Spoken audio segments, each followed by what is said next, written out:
Já estamos de volta com o primeiro bloco do Tribuna Livre desta sexta-feira, agradecendo sempre a sua audiência, a sua companhia e relembrando que esse programa você pode revê-lo acessando o site oriobranco.net.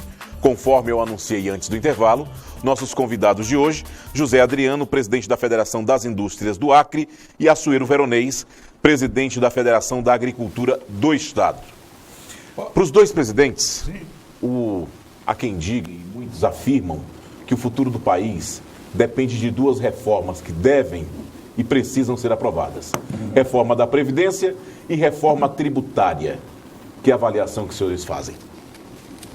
José Adriano. Bom, nosso pensamento no setor industrial é que o Brasil precisa de mais do que as duas reformas, né? Elas são parte necessária para que a gente possa sonhar com uma economia mais forte e um crescimento mais perene. Porque começa tudo por essas duas reformas. No entanto, é necessário que o governo brasileiro, e nós estamos falando aí de um formato que engloba os estados, né, nessa discussão, precisam avaliar esses investimentos por dentro. Por exemplo, todas essas reformas devem proporcionar uma maior credibilidade aos olhares dos investidores internacionais para que nós possamos ter o incremento de investimento nesse país, porque precisamos de dinheiro novo, precisamos ter investimento em infraestrutura e eu imagino que se não fizermos uma demonstração para os olhares internacionais de que esse país vai ter condições de honrar seus compromissos a curto, médio e longo prazo, é muito difícil, não é esse governo ou qualquer governo conseguir fazer qualquer tipo de trabalho nesse país que venha a nos dar um alento aí para o futuro na economia. Esse Presidente Assuero Veronês. Eu acho que o Estado brasileiro, a partir da Constituição de 88, que o Narciso já está até com ela ali na frente dele, mas criou um excesso de obrigações e poucos deveres, né, para os cidadãos. E essas obrigações que o Estado assumiu com o passar dos anos foram se transformando num monstro comedor de dinheiro de toda a arrecadação que o Estado faz. Como dizia a Margaret Thatcher, né, o Estado não tem dinheiro, é o dinheiro do cidadão, que recolhe seus impostos para o Estado fazer aquilo que é da sua obrigação. Só que um Estado glutão desse, que acaba consumindo todos os recursos e não sobra para fazer o que ele tem que fazer, né? Principalmente, você vê que nós temos, para investimento por ano, hoje o Brasil tem 1 a 2% do PIB, o que é uma coisa ridícula. Não vamos dar conta nunca de um país dessa dimensão, com as demandas que nós temos da sociedade de crescimento, especialmente nós que estamos aqui na Amazônia, né, que ficamos para trás no processo de desenvolvimento do país. Então, é preciso reformar o Estado, porque o Estado precisa ser mais eficiente e não pode, e nós não temos mais capacidade de aumentar impostos, nós estamos no limite também. Então, 33% do PIB, se não me engano, hoje que a gente já paga de imposto, que é muito acima só países europeus que têm uma outra situação, que não vamos entrar aqui agora, que tem uma taxa de impostos, né, tributária dessa altura. Então, é preciso reformar para dar condições para o Estado fazer aquilo que é seu dever, com eficiência. E mais do que isso, quer dizer, o Estado, a União hoje empobreceu os Estados, né? A União detém a maior parte desse bolo e os Estados ficam mendigando de pires na mão, precisando de dinheiro da União. Então é emenda parlamentar, é projeto daqui para lá, mas na verdade é preciso rever também, fazer esse pacto federativo, o chamado pacto federativo, para rever essa distribuição que foi imposta pela Constituição de 88 também, que a gente sabe que não funcionou, ou pelo menos não está funcionando e não tem perspectiva de que isso funcione. Assuero, você falou em reformas Da Previdência Tributária. que o Brasil precisa primeiro, o que o país precisa primeiro é separar o que é opção do que é prioridade. O que é opção do que é prioridade. E se você, em condições normais de temperatura e pressão, a reforma que haveria de ser feita de primeiríssima mão, antes que nós chegássemos aonde nós chegamos, seria a reforma política. E vou lhe explicar por quê. Qual é o país decente do mundo, democraticamente decente, que tem no seu Congresso Nacional político de 30 partidos diferentes? Agora mesmo a Alemanha, a Angela Merkel conseguiu formar a maioria, compondo com mais um partido. Na Espanha, compondo com mais um partido. Os Estados Unidos, governado por um idiota, tipo Bolsonaro, um excêntrico tipo Bolsonaro, mas se segura, porque são 2 partidos a ser controlados. No Brasil, você, para aprovar qualquer reforma, por mais simples que ela seja, ela é politizada, partidarizada, e acontecem os vícios que aconteceu em todos os governos passados. Aí se estabelece aquilo que demonizaram como o toma lá da cá. Então não fizeram. Aí, pergunta, e a reforma? Eu acho que a ordem de prioridade foi correta. A reforma da Previdência Social. Porque ela sozinha, a reforma da Previdência Social sozinha, somando estados e municípios e União, ela representa um déficit de 400 bilhões de reais por ano. Com tendência de aumentar. Este moralista que o Brasil tornou de herói e de pés de barro que está se descobrindo, o senhor Sérgio Moro virou herói porque recuperou 2 bilhões de reais de corrupção. Ótimo. Se tivesse recuperado 10 centavos de corrupção, teria sido bem feito. Mas tudo que a Lava Jato recuperou de dinheiro roubado foi 2 bilhões e meio de reais. Sim, mas depois dessa tua palestra, tu queria fazer não, mas deixa eu concluir, Osmar. Deixa eu concluir. Então, eu estou dizendo que nós fazemos as escolhas equivocadas. Porque depois desta reforma da Previdência, aí sim virá a reforma fiscal, absolutamente necessária, que nós somos o país do mundo que tem 55 tipos de imposto.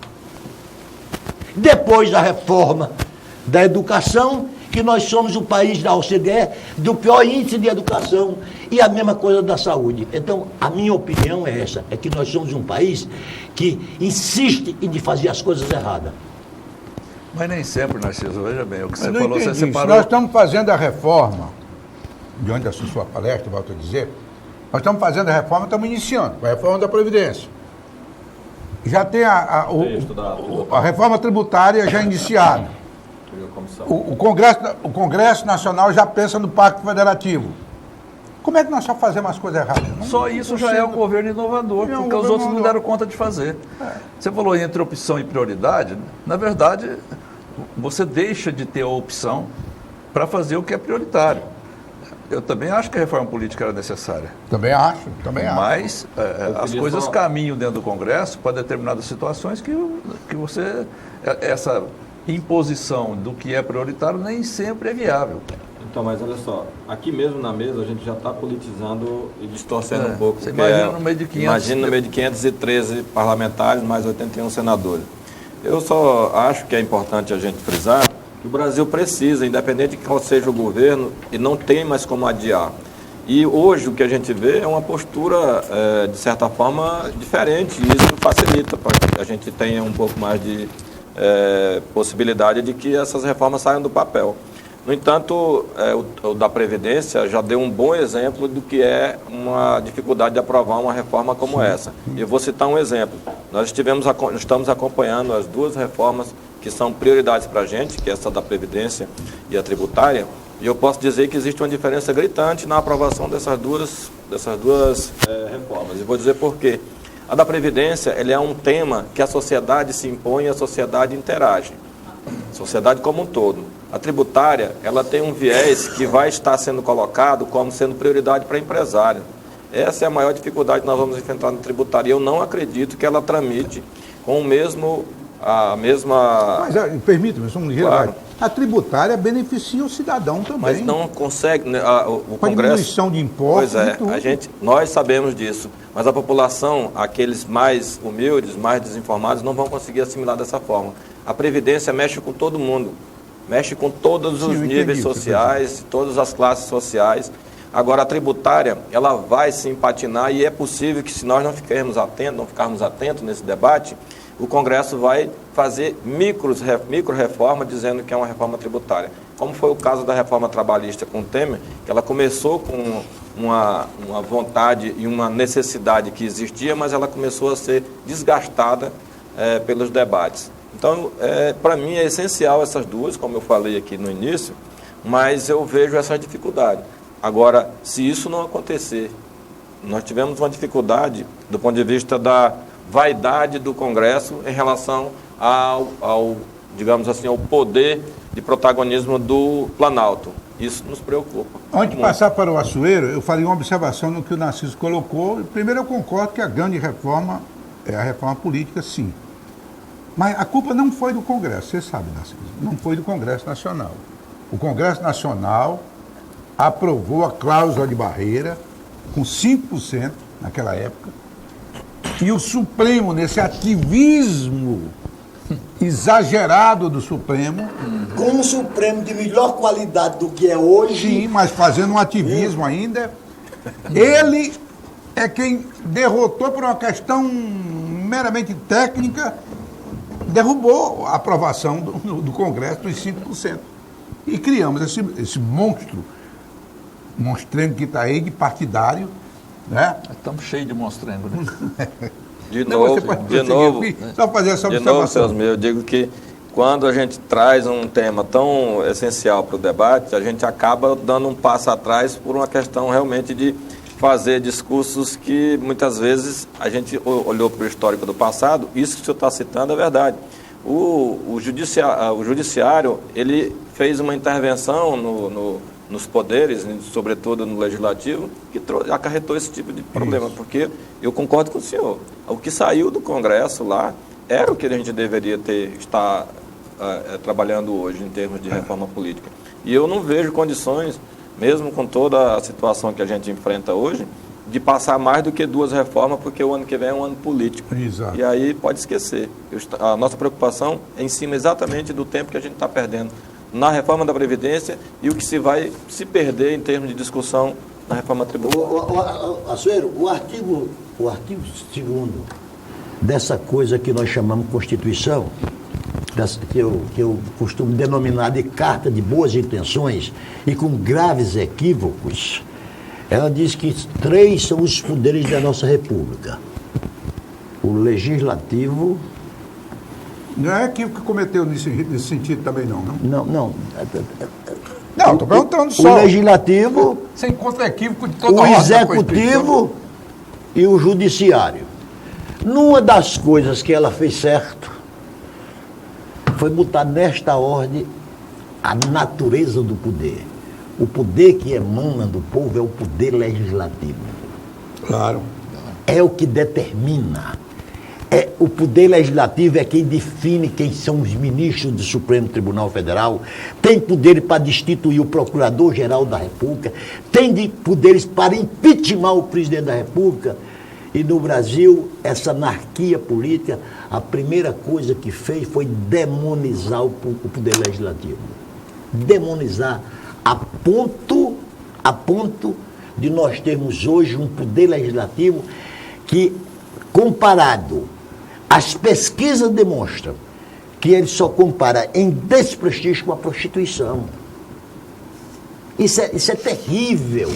São essas coisas, são por estes erros que a nossa sociedade hoje está pagando. É isso que eu quero dizer. Mas nos últimos anos, o que aconteceu foi a questão da governabilidade, né? Criou-se essa questão de um grupo de parlamentares e de partidos para dar sustentação ao governo. E isso acabou gerando uma troca de favores, né? O toma lá da cá que você fala. Claro que isso é localizado, são os focos de corrupção que existem dentro, mas que contamina a todos. A fama vai para todo mundo, contaminou o poder. A mídia ajudou muito nisso, né? E hoje esse desprestígio que você fala é pior que desprestígio, né? Quer dizer, Mas eu queria, Açoeiro e Adriano, voltar ao tema específico que vocês foram convidados aqui, que não foi para debater a questão nacional. E eu começo aqui com o nosso presidente da Federação da Agricultura. Eu tenho uns dados aqui, feitos por um pesquisador da Embrapa, que diz que entre os anos de 1998 e 2008, a agropecuária do Acre recuperou da década perdida anterior. E eu tenho alguns dados aqui, Açoeiro. Nesses 10 anos, quer dizer, 1998 a 2008, a área cultivada com agricultura aumentou 34%, passando de 82,6 para 110,4 mil hectares por ano. No mesmo período, o valor bruto da produção agrícola cresceu 183, passando de 88 para 250 milhões por ano. Já o rebanho bovino aumentou de 168 a produção de carne, 157% a de leite. E o valor bruto da produção de leite cresceu 335% até 2008. A pergunta que eu lhe faço é a seguinte: de 2008 a 2018, como é que está a situação? Como é que ficou a situação? Olha, bom, primeira pergunta, esses números são verdadeiros? Pronto, era a ressalva que eu ia fazer antes de começar. Né? Em princípio, eu não vou dizer o nome do pesquisador, mas não estou aqui para debater veracidade. Eu dei o nome de um pesquisador. Não vou omitir o nome dele. Isso deve ter uma fonte. Sim, claro. Provavelmente IBGE, o IBGE é a fonte maior que nós temos, mas a gente sabe que o IBGE falha muito, principalmente no censo do meio rural, comete equívocos monstruosos, como foi agora. Quando nós temos um rebanho que é registrado no IDAF pela vacinação, que a gente sabe que aquilo ali é verdadeiro, quer dizer, pode ter uma margem de erro muito pequena, mas é em torno de 3 milhões e 200, 3 milhões e 300 cabeças. O IBGE agora, em 2017, no censo, detectou 2 milhões de cabeças. Nós perdemos 1/3 do rebanho pelo IBGE. Então, fica difícil acreditar nos números. A realidade, é o que nos mostra.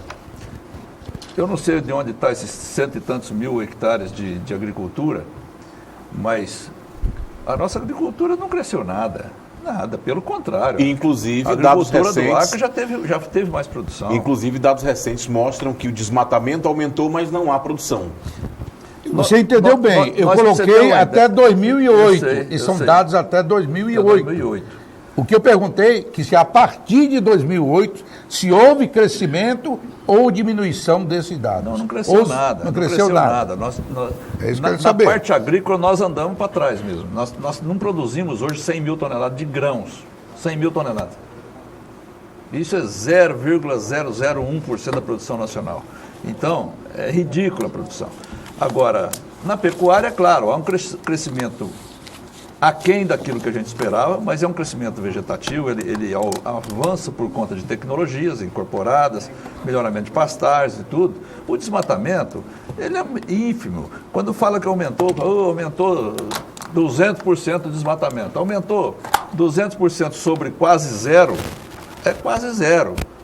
Quer dizer, isso não significa nada, são números muito pequenos. Então, percentualmente, é muito, o número é grande, mas quando você vai ver na prática o que significa aquilo em hectares, é muito pequeno. Então, na verdade, Osmir, eu acho que o Acre, nós perdemos um pouco o bonde da história. O que aconteceu de desenvolvimento na região norte, você pega norte do Mato Grosso, Rondônia, estados que ficaram prósperos com base no agronegócio. Nós ficamos para trás. Isso não aconteceu no Acre. E não aconteceu por uma série de problemas, mas um deles é a opção política que se fez pela florestania. Ou seja, o nosso negócio é a floresta que vai nos desenvolver. O potencial econômico da floresta é esse que nós temos que buscar. Trabalhou-se 20 anos nisso, e o que aconteceu? Não aconteceu nada. O Adriano pode falar melhor sobre o setor florestal, como é que está agora, que está aí tomando um fôlego aí, parece, mas estava tudo quebrado. E o nosso setor foi sufocado.